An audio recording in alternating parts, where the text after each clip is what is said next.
Assalamualaikum warahmatullahi wabarakatuh. Baiklah, pada kesempatan kali ini saya akan mempresentasikan hasil dari makalah saya yang berjudul Organisasi dan Arsitektur Komputer, yang mana makalah ini adalah sebagai pelengkap nilai UAS dari mata kuliah Organisasi dan Arsitektur Komputer dengan dosen pengampu Pak Basorudin MKom. Latar belakang masalah. Arsitektur komputer berkaitan dengan peralatan atau atribut komputer yang dapat dilihat oleh programmer. Contohnya seperti set instruksi, aritmetika, teknik pengalamatan, dan mekanisme I/O. Dalam bidang komputer, arsitektur komputer menjadi konsep perencanaan serta struktur pengoperasian yang mendasar. Konsep dan struktur tersebut biasanya lebih difokuskan pada cara kerja CPU serta cara akses data.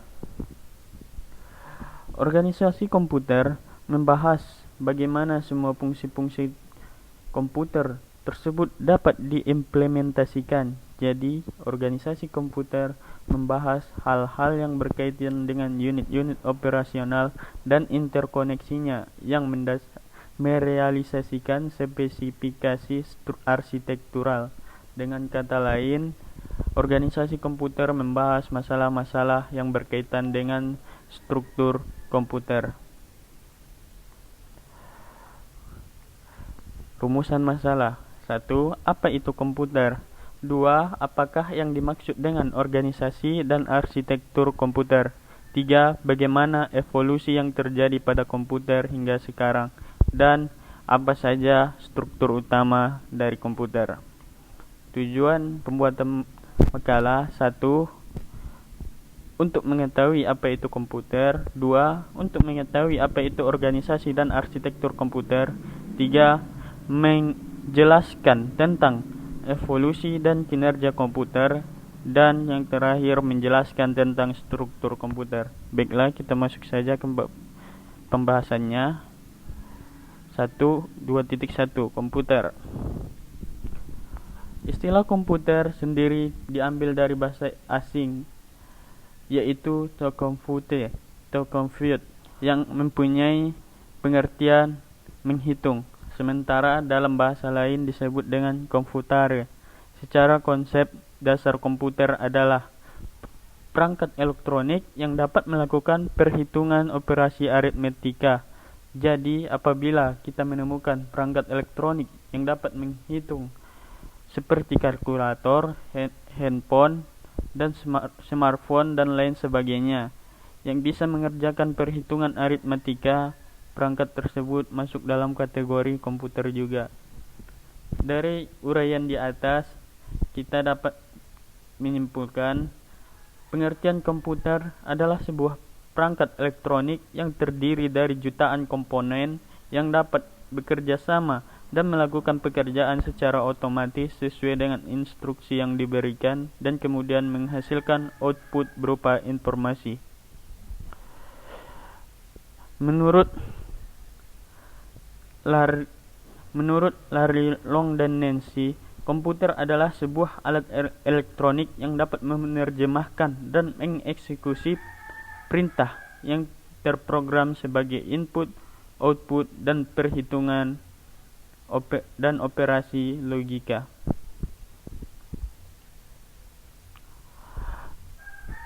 (2.2) Organisasi dan arsitektur komputer. 2.2.1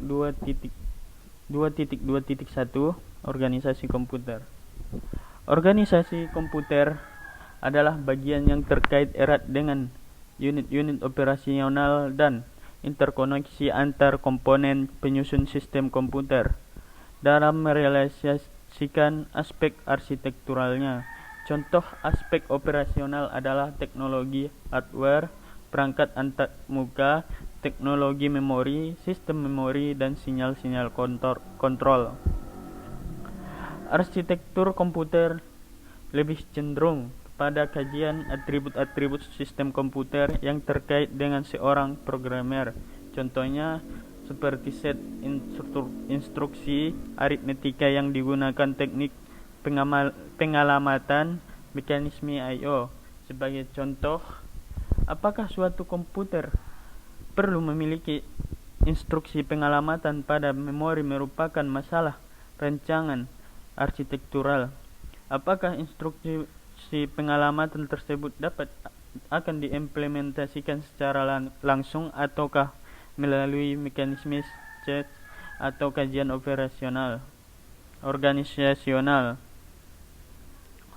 Jika organisasi komputer mempelajari bagian yang terkait dengan unit-unit komputer dan hubungan antar komponen sistem komputer dan interkoneksinya yang merealisasikan spesifikasi arsitektural, contohnya seperti teknologi hardware, perangkat antarmuka, teknologi memori, sistem memori, dan sistem sinyal-sinyal kontrol.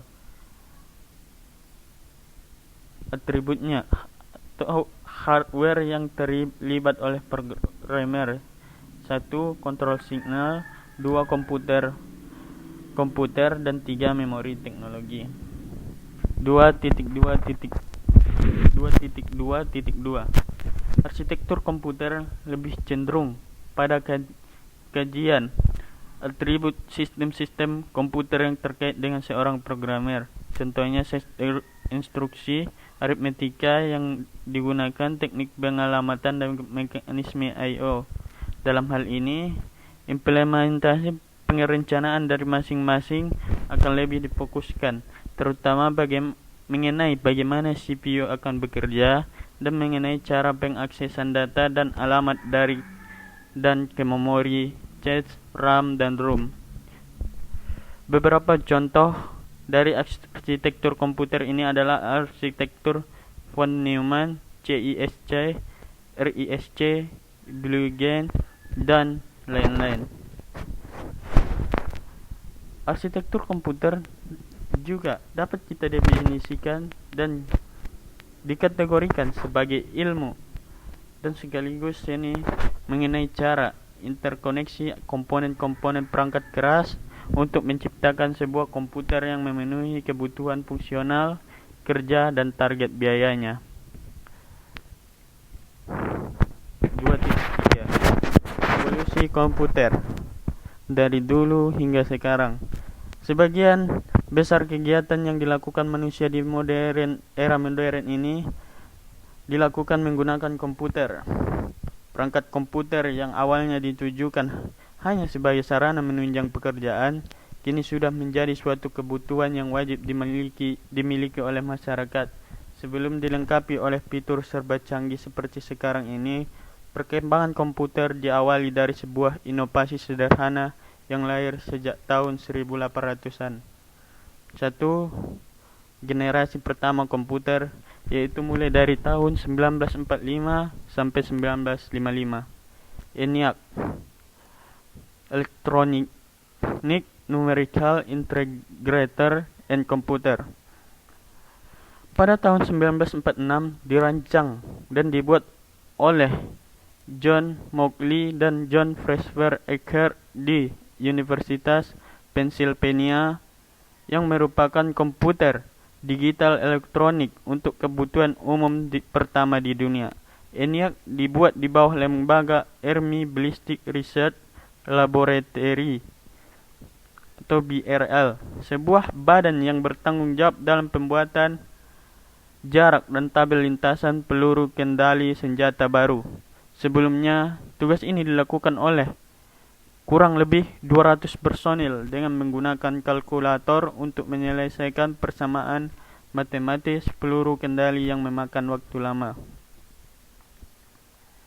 ENIAC ini mempunyai berat seberat 30 ton, bervolume 15.000 kaki persegi, dan berisi lebih dari 18.000 tabung vakum. Daya listrik yang dibutuhkan adalah sebesar 140 kW. Kecepatan operasi mencapai 5.000 operasi penambahan per detik. ENIAC masih merupakan mesin desimal. Representasi data bilangan dalam bentuk desimal dan aritmetikanya dibuat dalam bentuk desimal. Memorinya terdiri dari atas 20 akumulator yang masing-masing akumulatornya mampu menampung 10 digit desimal. Setiap digit yang dipresentasikan oleh cincin yang terdiri atas 10 buah tabung vakum. Kekurangan utama mesin ini adalah masih manual pemrogramannya, yaitu dengan menyetel switch, memasang dan menanggalkan kabel-kabelnya. ENIAC selesai pada tahun 1946 sejak proposal diajukan tahun 1943, sehingga tahun 1946 merupakan gerbang bagi zaman baru komputer elektronik. Generasi kedua yang dimulai dari tahun 1955 sampai 1965. Sejak pesatnya teknologi semikonduktor hingga menghasilkan komponen transistor, membawa perubahan besar pada dunia komputer. Komputer era ini tidak lagi menggunakan tabung vakum yang memerlukan daya operasional besar. Tabung-tabung itu telah digantikan oleh komponen kecil bernama transistor. Konsumsi daya listrik sangat kecil dan bentuknya relatif lebih kecil. Transistor ditemukan di Bell Labs pada tahun 1947 dan tahun 1950 telah meluncurkan revolusi elektronika modern. IBM sebagai perusahaan pertama yang meluncurkan produk komputer dengan transistor sehingga tetap mendominasi pangsa pasar komputer. NCR dan RCA adalah perusahaan yang mengembangkan komputer berukuran kecil saat itu. Kemudian diikuti IBM dengan mengeluarkan seri 7000-nya. Dengan adanya transistor, membuat hardware komputer saat ini makin cepat prosesnya, memori makin besar kapasitasnya namun makin kecil bentuknya. Generasi kedua ini juga terdapat perubahan perkembangan pada ALU yang makin kompleks. Lahirnya bahasa pemrograman tingkat tinggi maupun tersedianya software sistem operasi. Generasi kedua juga ditandai dengan munculnya Digital Equipment Corporation tahun 1957 dan meluncurkan komputer pertamanya, yaitu PDP-1. Komputer ini sangat penting bagi perkembangan komputer generasi ketiga. Generasi ketiga dari tahun 1965 sampai 1980. Pada tahun 1958 terjadi revolusi elektronika, yaitu ditemukannya Integrated Circuit atau IC, yang merupakan penggabungan komponen-komponen elektronika dalam suatu paket. Dengan demikian, IC ini semakin mempercepat proses komputer. Kapasitas memori makin besar dan bentuknya semakin kecil. Tahun 1964 dikeluarkan IBM System per 360 yang telah menggunakan teknologi IC. Dalam satu dekade, IBM menguasai 70% pasar komputer. Sistem 360 ini merupakan kelompok pertama komputer yang terencana.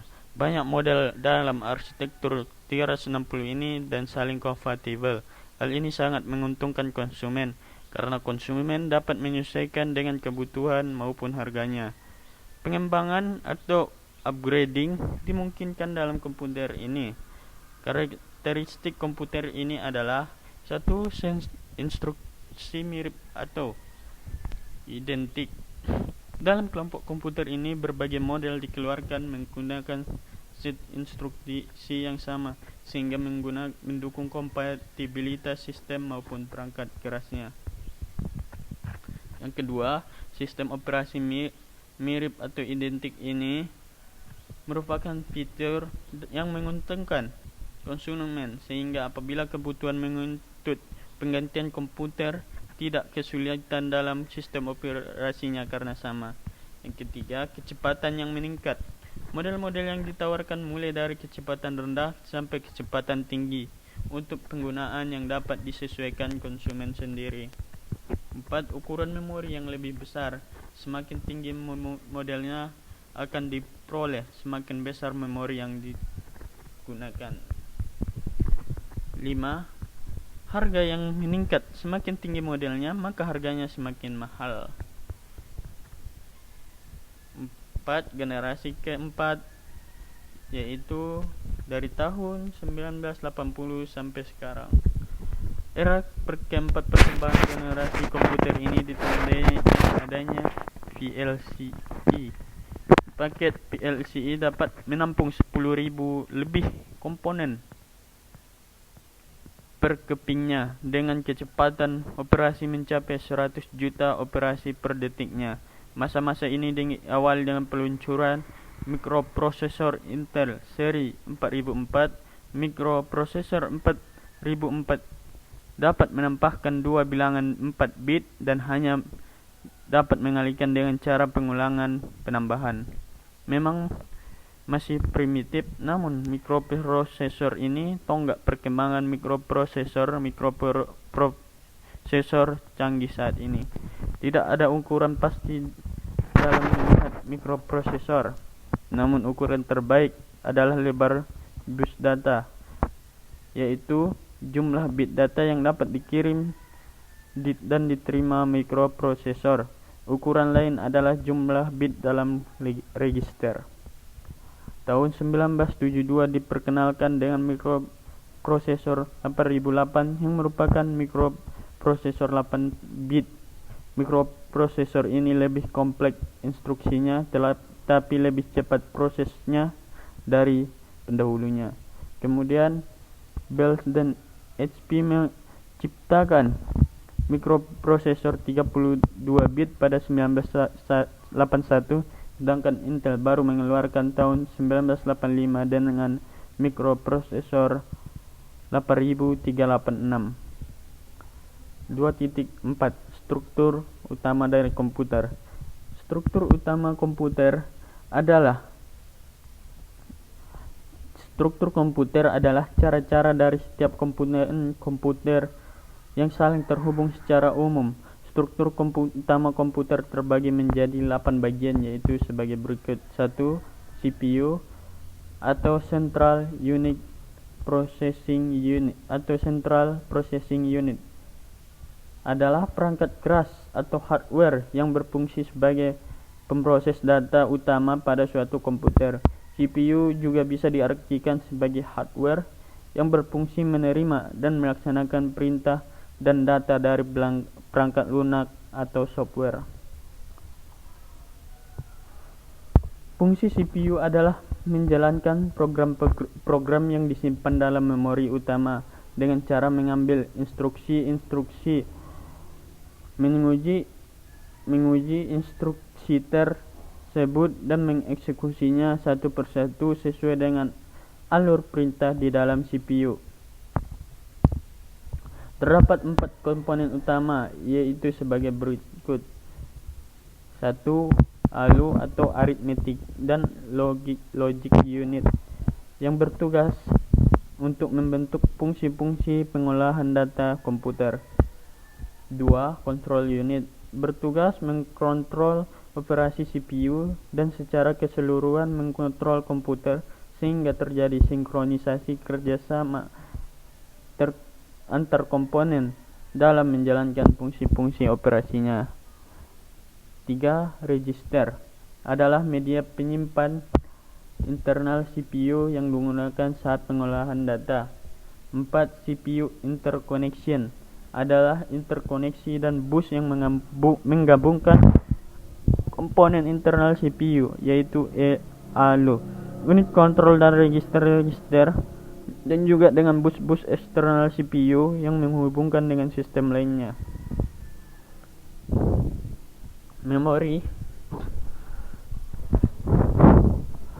Memori adalah perangkat keras komputer yang berfungsi untuk menyimpan data atau informasi pada komputer yang bersifat sementara ataupun permanen. Dalam hal ini, memori terbagi menjadi 2, yaitu memori internal dan memori eksternal. 1. Memori internal adalah memori utama yang dapat diakses langsung oleh prosesor. karena data yang disimpan pada memori bersifat volatil atau sementara. Maka ketika tidak ada sumber listrik atau ketika komputer dimatikan, maka datanya akan hilang. Biasanya data disimpan dalam memori ini adalah program dan data.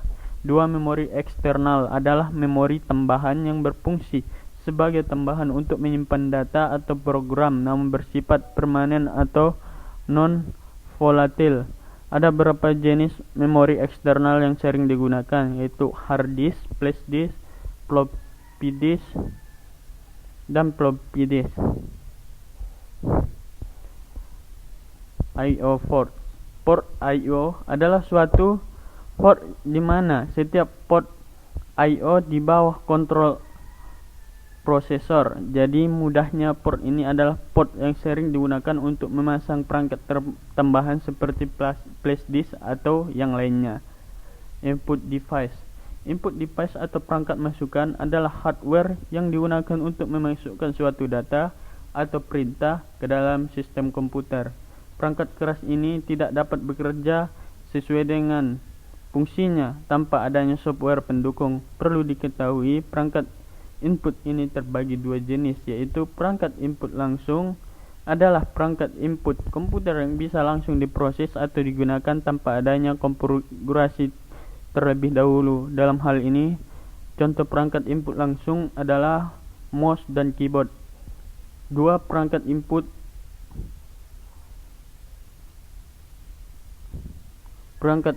tidak langsung adalah perangkat komputer. Adalah perangkat input komputer yang tidak bisa langsung diproses atau digunakan tanpa adanya konfigurasi terlebih dahulu. 5. Output device. Output device atau perangkat keluaran adalah hardware yang digunakan untuk menghasilkan keluaran seperti gambar, suara, ataupun dokumen hard copy. Beberapa contoh output device yang sering digunakan adalah monitor, printer, plotter, maupun speaker. Databus. 6. Databus adalah jalur pemindahan data antar modul pada sistem komputer pada suatu saat tertentu. Biasanya masing-masing saluran hanya bisa membawa 1 bit data. Oleh karena itu, jumlah saluran menentukan jumlah bit yang dapat ditransferkan pada suatu saat. Databus biasanya terdiri dari 6, 8, 16, 32, atau 64 jalur paralel. 7. Address bus. Address bus adalah jalur yang digunakan untuk menandakan lokasi, sumber, atau tujuan pada proses transfer data. Pada jalur ini, CPU akan mengirimkan alamat memori yang ditulis dan dibaca. Address bus biasanya terdiri dari 16, 20, 24, atau 32 jalur paralel. 8. Atau yang terakhir, control bus. Control bus adalah jalur yang digunakan untuk mengontrol penggunaan dan akses data ke data bus maupun address bus. Control bus biasanya terdiri dari 5-10 jalur paralel. Kesimpulannya, komputer terdiri dari 4 bagian utama, yaitu CPU, memori, sistem interkoneksi, input, dan output. Setiap bagian terdiri dari beberapa komponen yang saling mendukung. Setiap komponen pada komputer mempunyai spesifikasi tertentu dan kegunaan atau fungsi khusus.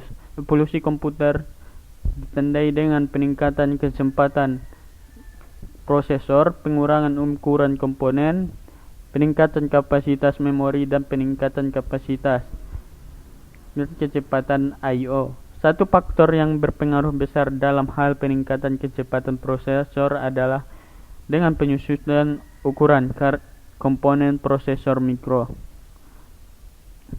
Hal ini mengurangi jarak antar komponen dan karenanya dapat meningkatkan kecepatan. Bagaimanapun, keuntungan sebenarnya dalam kecepatan terakhir ini telah datang di organisasi prosesor, termasuk penggunaan yang berat dalam pipelining dan teknik eksekusi paralel, dan penggunaan teknik eksekusi yang bersifat spekulasi yang mengakibatkan eksekusi berikutnya bersifat sementara yang mungkin diperlukan. Selanjutnya, di dalam suatu permasalahan kritis dalam merancang sistem komputer adalah menjaga keseimbangan kinerja dari berbagai unsur-unsur sehingga menghasilkan kinerja dalam satu bidang tidaklah mempengaruhi suatu bidang yang lain. Baiklah, sekianlah hasil presentasi saya. Mohon maaf bila ada kata-kata yang salah. Saya akhiri. Wabillahi taufiq wal hidayah. Assalamualaikum warahmatullahi wabarakatuh. Recording stopped.